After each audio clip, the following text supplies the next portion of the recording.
محمد انا بصور فيديو عشان اقول اتباع، والله العظيم انا فعلا نزلت ما كملش الفيديو بفضل ربنا 17 دقيقه اتباعوا، هم اتنين، حد خد الاتنين.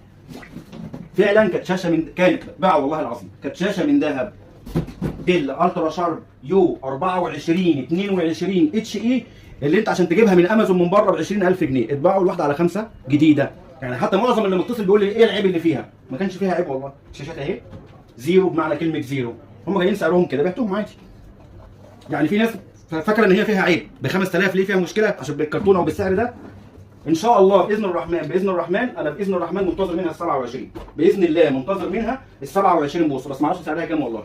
ديل الترا شارب يو 24 22 اتش اي تايب سي، جايه زيرو تايب سي طبعا، اس ار جي بي 100%، ادوبي 90%، دي سي اي بي 3 85%، المخارج ديسبلاي و اتش دي و3 تايب سي. طبعا تايب سي شاحن 90 واط،